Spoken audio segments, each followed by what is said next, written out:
கிறிஸ்துவுக்குள் பிரியமானவர்களே, கர்த்தரும் இரட்சகருமாய் இயேசு கிறிஸ்துவின் ஈடினேற்ற நாமத்தினாலே உங்கள் யாவருக்கும் என் அன்பின் வாழ்த்துக்கள் தெரிந்து கொள்கிறேன். தேவன் அருளிய அப்பம் பிரேயர் மினிஸ்ட்ரி சேனல் மூலியமாக உங்களோடு சந்திப்பதில் மிகுந்த மகிழ்ச்சி அடைகிறேன். தினம்தோறும் அதிகாலை வேளையிலே பரிசுத்த வேதாந்தத்திலிருந்து ஒரு பகுதியை நாம் தியானித்து நம்முடைய குடும்ப பாதுகாப்பிற்காக நாம் ஜெபித்து வருகிறோம். நீதிமொழிகள் 15ஆம் அதிகாரம் 6ஆம் வசனத்திலே, நீதிமானுடைய வீட்டில் அதிக பொக்கிஷம் உண்டு, துன்மார்க்கருடைய வருமானத்திலோ துன்பம் உண்டு. ஹல்லேலூயா. கர்த்தருடைய பிள்ளைகள் யாரெல்லாம் இணைந்திருக்கிறீங்களோ, நீதிமானுடைய வீட்டில் அதிக பொக்கிஷம் உண்டு. நம்ம வாழ்க்கையிலே இயேசு கிறிஸ்து இரத்தத்தினால கழுவப்பட்டு நீதிமானா மாற்றப்பட்ட பின்பாக நம்முடைய வாழ்க்கையிலே துன்மார்க்கமான காரியம் தொடரக்கூடாது. ஒரு மனுஷனுடைய வாழ்க்கையிலே கர்த்தருடைய வேதத்தை விட்டு விலகி வாழ்ம்போது துன்மார்க்கர் என்று எழுதப்பட்டிருக்கு. துன்மார்க்கருடைய வாழ்க்கையிலே வருமானத்திலே துன்பம் உண்டு. அப்போ ஒரு குடும்பம் ஆசீர்வாதமா இருக்கணும் அப்படின்னா, அதிக பொக்கிஷம் நம்ம வீட்டுக்குள்ள வேணும் அப்படின்னா, நம்ம நீதிமானா இருக்கணும். நம்ம வீட்டுல அநீதியான ஒரு வருமானம் வரக்கூடாது. ஒரு லஞ்சமோ, ஒரு ஏமாத்தி சம்பாதிக்கிற காரியமோ, ஒரு கொள்ளையடிச்சு சம்பாதிக்கிற காரியமோ, ஒரு பொய் பேசி சம்பாதிக்கிற காரியமோ, இல்ல அடுத்தவங்களுடைய எந்த ஒரு காரியமா இருந்தாலும் சரி நம்ம வீட்டுக்குள்ள வரக்கூடாது. நீதிமானுடைய வீட்டில் அதிக பொக்கிஷம் உண்டு. நீதிமானுடைய வீட்டில் அதிக பொக்கிஷம். எந்த அளவுக்கு நம்ம தேவனுடைய வார்த்தைக்கு கீழ்ப்படிந்து உத்தமமாய் வாழ்றோமோ, நம்ம குடும்பம் ஆசீர்வதிக்கப்படும். ஒரு மனுஷன் தீமை விட்டு விலகி வாழ்ந்தாலே அந்த குடும்பம் ஆசீர்வதிக்கப்படும். பொல்லாப்ப விட்டு விலகியாச்சுனாலே அந்த குடும்பம் ஆசீர்வதிக்கப்படும். கர்த்தருக்கு பயந்து தீமை வெறுத்து வாழ்ந்தாச்சுனாலே அந்த குடும்பம் ஆசீர்வதிக்கப்படும். ஒரு குடும்பம் ஆசீர்வதிக்கப்படணும் அப்படின்னா 24 மணி நேரம் வாழ்க்கையிலே தேவையில்லாத எந்த ஒரு காரியமும் உள்ள வரக்கூடாது. இப்ப கையில செல்போன் இருக்கு, அதுல தேவையில்லாத ஏகப்பட்ட காரியம் இருக்கு. செல்போன் ஆன் பண்ணாலே போதும், ஒரு பக்கம் பார்த்தா நியூஸ் போயிட்டு இருக்கும், ஒரு பக்கம் பார்த்தா ஸ்போர்ட்ஸ் போயிட்டு இருக்கும், ஒரு பக்கம் பார்த்தா வேற நாடகம் பாடம் அப்படின்னு சொல்லி ஏகப்பட்ட லைனுக்கு போயிட்டு இருக்கு. ஒரு மனுஷன் தெளிவா இருக்கணும் அப்படின்னா 24 மணி நேரம் வாழ்க்கையில நம்ம என்னெல்லாம் செய்யறோம்னு சொல்லி கொஞ்சம் யோசித்து பார்க்கணும். தீமை வெறுத்தா மட்டும்தான் தேவன் நமக்கு ஞானம் தருவார். ஒரு மனுஷனுடைய வாழ்க்கையில பாவம் இருக்கும்போது வேதம் தெளிவெழுதப்பட்டிருக்கு, பாவம் செய்கிறவன் பிசாசினால் உண்டாயிருக்கிறான். ஒரு குடும்பம் ஆசீர்வாதமா இருக்கணும் அப்படின்னா நம்ம வாழ்க்கையில எந்த ஒரு தீமையான காரியம் வேண்டாம். ஏன்னா தீமை வர வர வர ஆசீர்வாதம் ஃபுல்லா காணாம போயிடும். ஒரு குடும்பம் எப்போ ரொம்ப கஷ்டப்படுது அப்படின்னு சொல்லி பார்க்கும்போது அதோட வார்த்தையை விட்டு விளையாச்சுனாலே போதும். அதுக்கப்புறம் உங்களோட வாழ்க்கையில் ரொம்ப கஷ்டம் இருக்கும். இதே நம்ம காலையில சொல்ல வேண்டியிருக்கு அப்படின்னா, சில குடும்பத்துல நல்லா 5 மணி நேரம் 6 மணி நேரம் நாடகம் பார்த்துட்டு என் குடும்பம் ரொம்ப கஷ்டமா இருக்கு, என் குடும்பம் ரொம்ப கஷ்டம் சொல்லி புலம்பிட்டு இருப்பாங்க. அவங்க பார்த்தா நல்ல இஷ்டம் போல நல்ல படம் பார்த்துட்டு நாடகம் பார்த்துட்டு நல்லா ஜாலியா லைஃப் வாழ்ந்துட்டு இருப்பாங்க. கேட்டா எனக்கு நிம்மதி இல்லை, அதனால நான் கொஞ்ச நேரம் படம் பார்த்தேன், அதனால கொஞ்ச நேரம் நாடகம் பார்த்தேன் அப்படிம்பாங்க. ஆனா 31 நாளும் அந்த நாடகம் பார்க்கறதுக்கும் படத்துக்கும் அடிமையா இருப்பாங்க. ஒரு மனுஷன் அடிமையா இருக்கும்போது அந்த அடிமைத்தனத்தின் ஆவிதான் இருக்கும். கர்த்தருடைய வார்த்தையை விட்டு விலகி துன்மார்க்கனா போகும்போது அவங்க செய்யற எந்த ஒரு காரியத்திலுமே ஆசீர்வாதம் இருக்காது. அப்போ ஒரு குடும்பம் ஆசீர்வாதமா இருக்கணும் அப்படின்னா நம்ம வாழ்க்கையிலே கர்த்தரை விட்டு தள்ளி போற என்னென்ன காரியம் நம்முடைய வாழ்க்கையில வருது அத ஒரு குடும்பத்துல கண்டுபிடிக்கணும். சரி பிரதர், அதுல எப்படி கண்டுபிடிக்க முடியும் அப்படின்னா, காலையில நம்ம 2 வீலர்ல போறோம், ஒரு கார்ல போறோம், நமக்கு முன்பாக என்ன வண்டி வருது, அது எவ்வளவு ஸ்பீட்ல வருது, அது தள்ளி வருதா இல்ல நம்ம பக்கம் இடிக்கிற மாதிரி வருதான்னு சொல்லி முதல்ல வண்டி ஓட்டுறவங்க யோசிப்பாங்க, பார்ப்பாங்க. அதுக்கப்புறம் தான் ஸ்பீடு கூட்டுவாங்க, இல்ல ஸ்பீடு குறைப்பாங்க, இல்ல தள்ளி போயிருவாங்க, ஒதுங்கி போயிருவாங்க. ஆவிக்குரிய வாழ்க்கையில நமக்கு விரோதமாக என்னெல்லாம் வருது, அதை நம்ம எப்படி மேற்கொள்றோம்? நம்ம மேற்கொண்டா மட்டும்தான் ஆசீர்வாதம். ஒண்ணும் இல்ல, இப்ப நாங்க திருநெல்வேலி பட்டணத்துல இருக்கோம். திருநெல்வேலியில இருந்து மெட்ராஸ் போகணும். கரெக்டா வண்டி ஓட்டிட்டு போனா மட்டும்தான் மெட்ராஸ் போய் சேர முடியும். இல்லைன்னா பாதியிலே இருக்க வேண்டியதான்.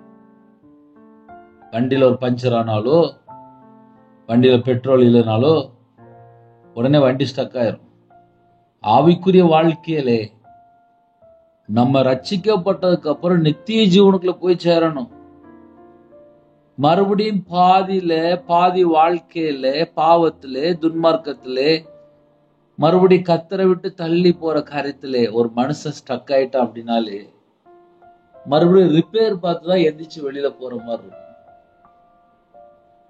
ஒரு வண்டி பிரேக் டவுன் ஆயிட்டு அந்த வண்டியை மறுபடியும் அதுல என்னெல்லாம் பாட்டு பேருக்கு அதெல்லாம் சர்வீஸ் பண்ணி மறுபடியும் வண்டியை ரெடி பண்ணி அனுப்பிவிடுவாங்க. அதுக்கப்புறம் தான் மெட்ராஸ் போய் சேர அப்படிம்பாங்க. ஏன்னா வண்டி ஊடல ஸ்டக் ஆயிட்டு ரிப்பேர் ஆயிட்டு அப்படிம்பாங்க. ஆவிக்குரிய வாழ்க்கையில ஆரம்பத்துல நல்லதா இருக்கு, தொடக்கத்துல நல்லதா இருக்கு, ரட்சிக்கப்பட்ட புதுசுல நல்லதா இருக்கு. ஆனா இன்னைக்கு தேதி அதே போல நம்ம இருக்கிறோமா? அதனால ஒவ்வொரு நாளும் வாழ்க்கை கர்த்தர் பார்த்துட்டு இருப்பாரு. கர்த்தர் பார்த்துட்டு இருப்பாரு. இன்னைக்கு நான் எப்படி இருக்கிறேன், எந்த சூழ்நிலை இருக்கிறேன், என் இதயத்துக்குள்ள என்ன இருக்கு, நான் எப்படி வாழ்றேன், தேவனுக்கு முன்பாக என் இருதயம் எப்படி இருக்கு. இன்னைக்கு நிறைய குடும்பத்துல நம்மள்ட்ட ஏதாவது மிஸ்டேக் இருக்கான்னு சொல்லி நம்மை நாம் ஆராய்ந்து பார்த்தால் நம்மள்ட்ட என்ன குறை இருக்கு, இன்னும் நம்ம எதுல தேவனுடைய சமூகத்திலே அர்ப்பணித்து மனம் திரும்பணும். பரிசுத்த ஆவியானவர் வெளிப்படுத்துவார். அப்ப ஒரு குடும்பம் ஆசீர்வாதமா இருக்கணும், நம்ம குடும்பம் நல்லா இருக்கணும் அப்படின்னு நினைச்சால் என்னோட வாழ்க்கையிலே நான் முதல்ல துன்மார்க்கனா இருக்கிறேனா, நான் நீதிமானா இருக்கிறேனா? உமது வேதத்தை விட்டு விலகுற துன்மார்க்கன் எழுதப்பட்டு வேதத்தை விட்டு விலகி வாழ்ந்துட்டு அப்புறம் என் ஜெபத்துக்கு இன்னும் பதில் வரலன்னு சொல்லி புலம்பிட்டு இருப்பாங்க. உமது வேதத்தை விட்டு விலகுடைய ஜெபம் அருவருப்பு என்று எழுதப்பட்டிருக்கு. வேதத்தை விட்டு விலகியாச்சுனால ஜெபம் அருவருப்பான். நீதிமானுடைய ஜெபத்தை மட்டும்தான் கேட்கிறாருன்னு போன்று.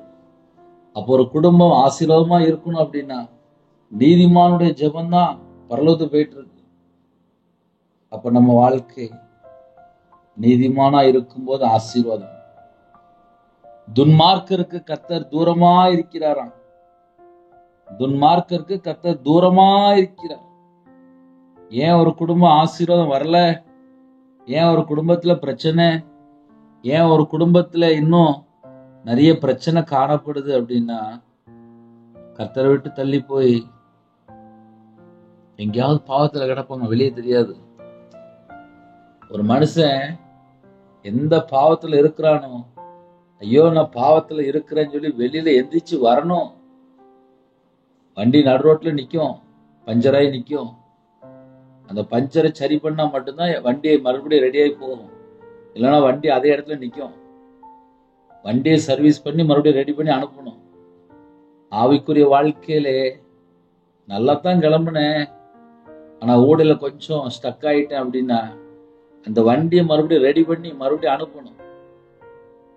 நம்ம நித்திய ஜீவனுக்குள்ள போகணும் அப்படின்னா நம்மளுடைய வாழ்க்கை எங்கேயுமே ஸ்டக் ஆகக்கூடாது, எந்த இடத்துலயுமே விழுந்துடக்கூடாது, எந்த ஒரு பாவத்திலையும் விழுந்துடக்கூடாது, எந்த ஒரு அக்கிரமத்திலும் விழுந்துடக்கூடாது, கர்த்தரை விட்டு தள்ளி போயிடக்கூடாது. அதனால கால வேளையிலே இன்னைக்கு நம்மளுடைய வாழ்க்கை தேவனுக்கு முன்பாக எப்படி இருக்கு நம்மை நாம் ஆராய்ந்து பார்க்கலாம். தேவனுக்கு பிரியமானபடி வாழ்ந்தால் ஆசீர்வாதம், நீதிமானுடைய வீட்டில் அதிக பொக்கிஷம் உண்டு. அதிக பொக்கிஷம். எவ்வளவு ஆசீர்வாதம். துன்மார்க்கருடைய வருமானத்திலேயோ துன்பம் உண்டு. துன்மார்க்கனா மாற மாற மாற மாற துன்பம் தான் உண்டு. அங்க ஆசீர்வாதமெல்லாம் இருக்காது, செழிப்புலாம் இருக்காது. என்னன்னு சொல்லி பார்த்தா வேதத்தை விட்டு விலகினாலே துன்மார்க்கம் சொல்லி போட்டிருக்கு. அதனால நம்மை நாம் தேவனோட சமூகத்தில் அர்ப்பணிப்போம். நம்ம குடும்பத்தை தேவனே ஆசீர்வதிக்கிட்டோம். தேவனுக்கு பிரியமானபடி வாழ்றதுக்கு அர்ப்பணிப்போம். நம்ம குடும்பத்தை கண்டிப்பா ஆசீர்வதிப்பார். காலவேளை ஜெபிக்க போயிடும். நிறைய குடும்பத்துல கர்த்தருடைய வார்த்தையை விட்டு விலகி வாழ்ந்தாச்சு. என் வாழ்க்கையில என்ன பிரச்சனை, இன்னைக்கு அதுக்கு ஆன்சர். துன்மார்க்குடைய வீட்டுல என்ன இருக்குமா? சாபார் சொல்லி போட்டிருக்கு. துன்மார்க்குடைய வருமானத்திலே துன்பம் உண்டு, வேதனை தான் இருக்கும். அதனால கர்த்தருடைய பிள்ளைகள் என்னோட வார்த்தை கீழ்ப்படிந்து வாழ அர்ப்பணிப்போம். நம்ம குடும்பம் ஆசீர்வாதமா இருக்கும். ஜெபிப்போமா? இருக்கிற இடத்துல கண்களை மூடி நாம் ஜெபம் செய்வோம். அன்பின் கர்த்தாவே, நன்றியோடு துதிக்கிறோம்ப்பா. இந்த நாளைக்கான கிருபைக்கா நன்றிப்பா. எங்களோட வாழ்க்கையில கர்த்தரை விட்டு தள்ளி போய் எந்த ஒரு பாவத்திலையும் நாங்க விழுந்துட கூடாதுப்பா. இந்த நாளிலும் உங்க கிருபை எங்களுக்கு வேணும்ப்பா.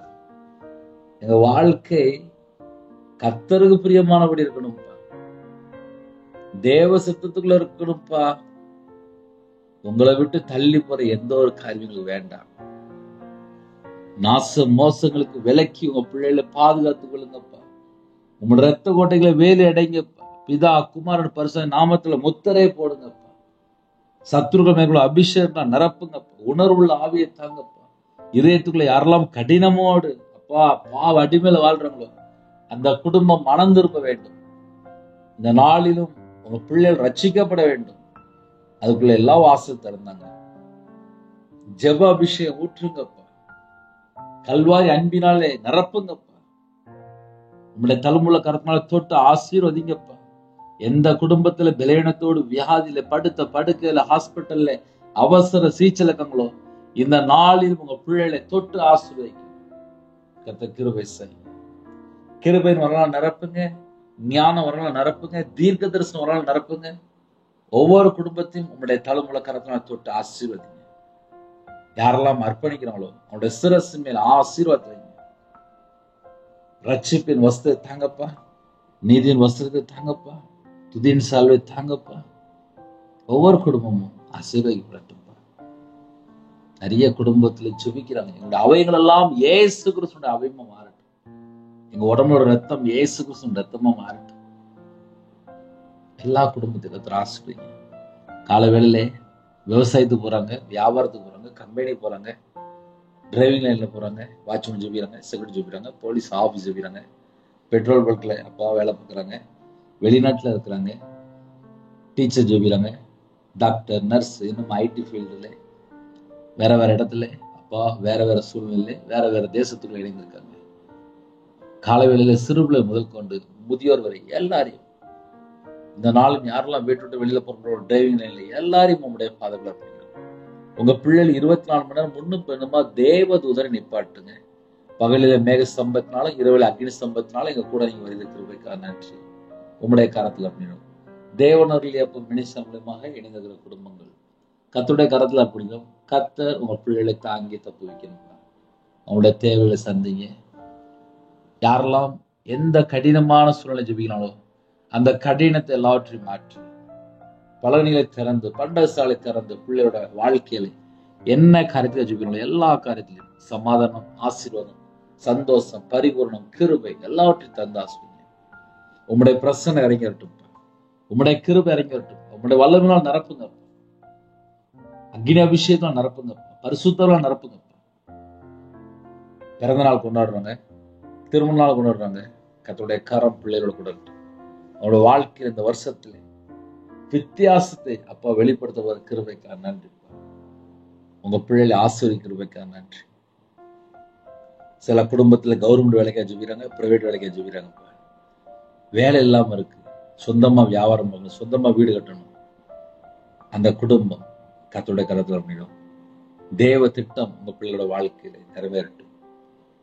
யாரெல்லாம் எந்த காரியத்துக்காக கடன் இல்லை, குடும்பத்தில் உள்ள காரியங்கள், நிந்தைகள், அவமானங்கள், எந்த சூழ்நிலை கண்ணீர் வடிக்கிறாங்களோ எதுவா இருந்தாலும் கர்த்தர் மன்னித்து உங்க பிள்ளைகளை மறுபடியும் ஆசீர்வதிங்க. குடும்பங்கள் மறுபடியும் கட்டி எழுப்பப்படட்டும்.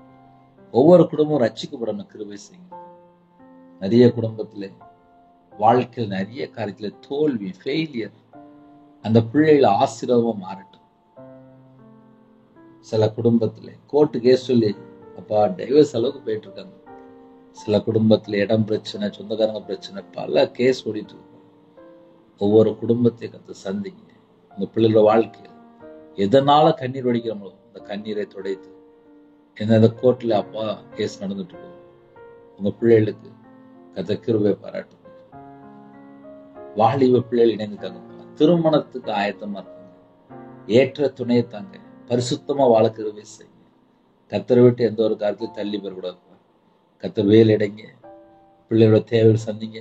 காலேஜ் படிக்கிறாங்க, ஹாஸ்டல்ல இருக்காங்க, ஹோம்ல இருக்காங்க, வெளிநாட்டுல இருக்காங்க. அந்த பிள்ளைகளோட வாழ்க்கையில் சகல காலத்திலுமே கத்தர் கூட இருக்கணும். கத்தர் கூட இருக்கணும். கத்தர் கூட இருக்கணும். இந்த நாளிலும் ஜெபிக்கிற குடும்பம் இயேசு கிறிஸ்து நாமத்தினாலே ஆசீர்வதிக்கப்படட்டும். ஆசீர்வதிக்கப்படட்டும். பலகைகளை திறந்து, பண்டகசாலை திறந்து ஆசீர்வதிங்க. நிறைய குடும்பத்திலே இருதயம் ஃபுல்லா பாரம் தான் பறக்கு. சில குடும்பத்திலே சொல்ல முடியாத அளவுக்கு குடும்பத்தினுடைய காரியங்கள், வாழ்க்கை ஃபுல்லா வேதனை, முள்ளுகளா இருக்குப்பா. துன்பத்தோடு வாழ்றாங்கப்பா, வருத்தத்தோடு வாழ்றாங்கப்பா. இந்த நாள் முதல் கொண்டு பிள்ளைகளை ஆசீர்வதிங்க. தேவனர்கள் எப்ப மனுஷனை ஆசீர்வதிங்க. இணைந்துகிற குடும்பத்தை ஆசீர்வதிங்க. புறத்துல மணி ஜெபிக்கணும், ஆசீர்வதிங்க. யாரெல்லாம் அப்பா தாங்கிட்டு இருக்காங்களோ அந்த குடும்பத்தை ஆசீர்வதிங்க. வெளிநாட்டுல இருக்காங்கப்பா, அவங்க இருக்கிற இடத்துல ஒரு நல்ல வேலை தாங்க. எந்த சூழ்நிலை இணைந்துக்காங்களோ எல்லாவற்றையும் மாற்றிட்டாங்க. இந்த நாளின் கர்த்தருக்கு பிரியமானபடி வாழ நம்மளோட ஆவி, ஆத்துமா, சரீரம், சிந்தனை, நினைவு எல்லாவற்றையும் அர்ப்பணிக்கிறோம். கர்த்தர் கூட இருந்து ஆசீர்வதிங்க. உங்க நாமம் மட்டுமே விடட்டும். எல்லா தடையெல்லாம் நீக்கி ஆசீர்வதிங்க.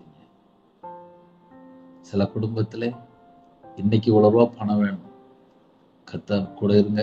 உங்க பிள்ளைகளை எந்த சூழல் ஜெபினாலும் அந்த உபத்திரத்தை மாற்றி விடுங்க.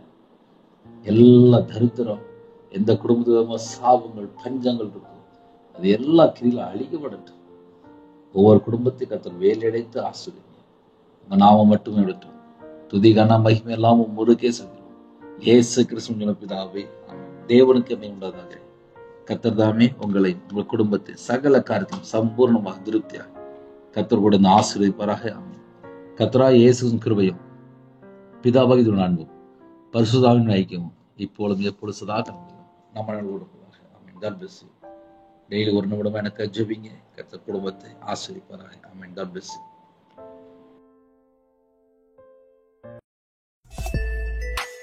Thanks for watching. Please subscribe our channel. Click the like and share. Click the bell. God bless you.